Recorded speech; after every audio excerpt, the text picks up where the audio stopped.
Pain heals. Chicks dig scars. Glory lasts forever.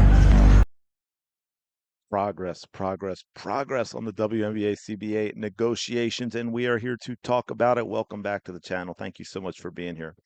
Appreciate all of your support. Hope you're having a fantastic day as we roll through. I cannot believe it is Thanksgiving next week, and it's late this year too, right? 27th. Anyway, way behind now. I don't know about where you are. I didn't check enough to see where it was covered, but I was without internet for most of the day yesterday, which is a real problem because of a Cloudflare issue. No, I couldn't get on anywhere, all different services. I went to different, restaurants and coffee shops and all this and couldn't get on. And of course, my editing software is tied to the internet as well. So it was a fun day.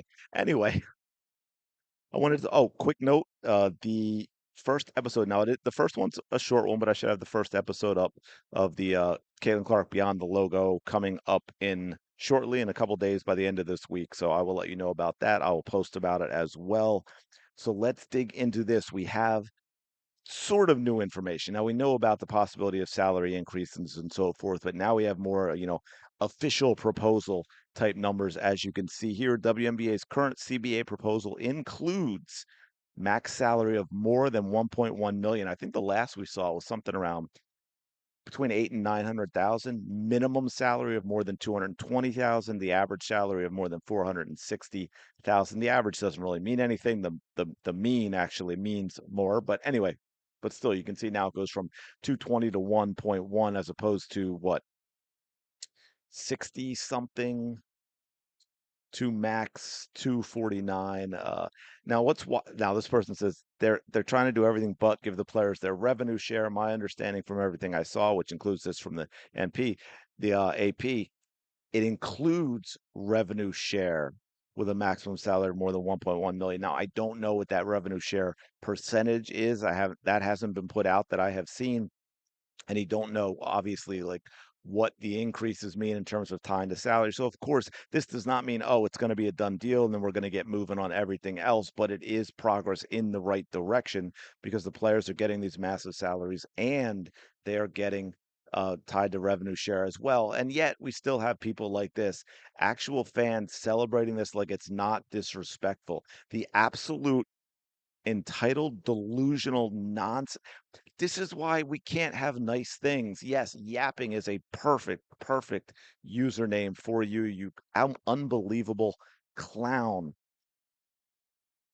Current CBA proposal, including revenue sharing, would provide max salary of more than 1.1 million, again, up from 249,000, a minimum of 220,000, starting in year one, increase in future with revenue growth.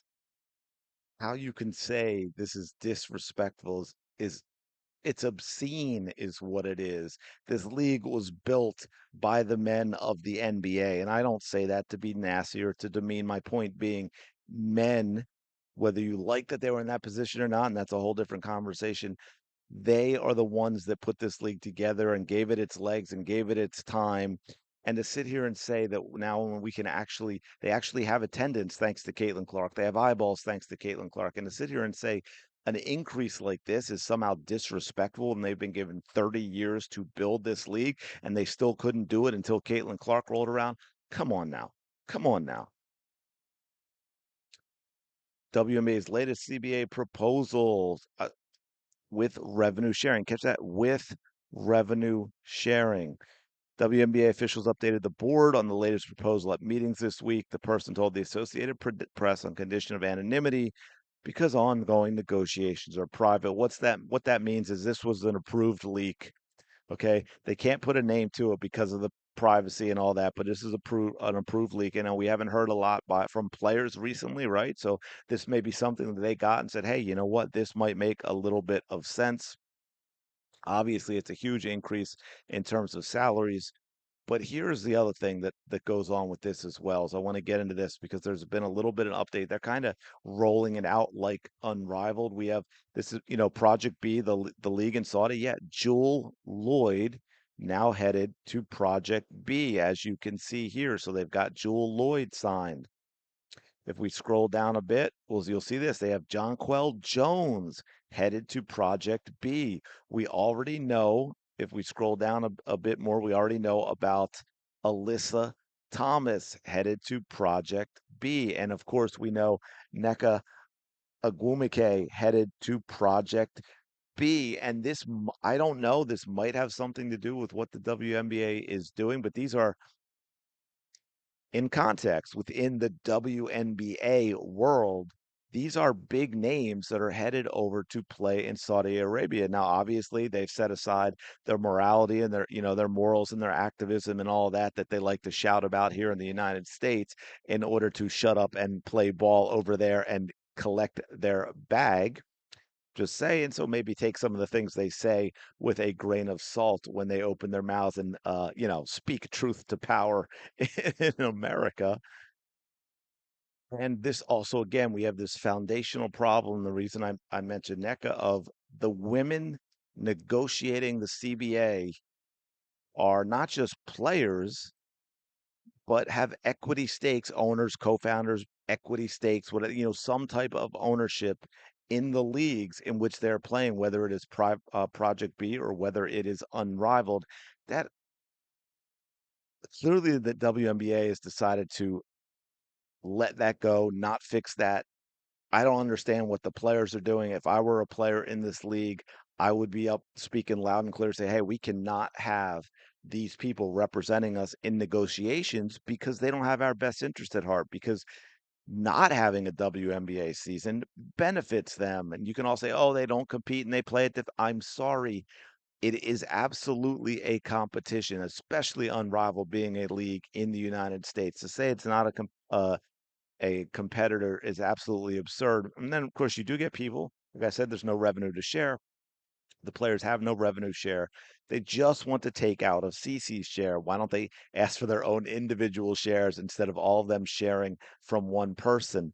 Yeah, that's another good point, and it's really interesting because I don't think we've ever seen this in another league.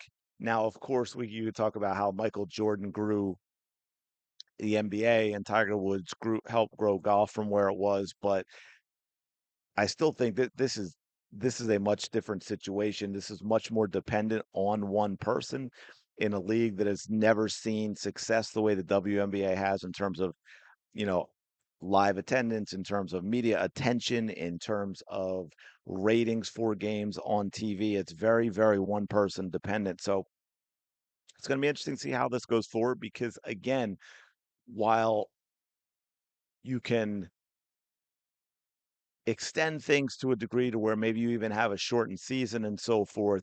There are limits because this year we not only have the fact that because of the CBA, we have most of the league, like 80% of the league are free agents.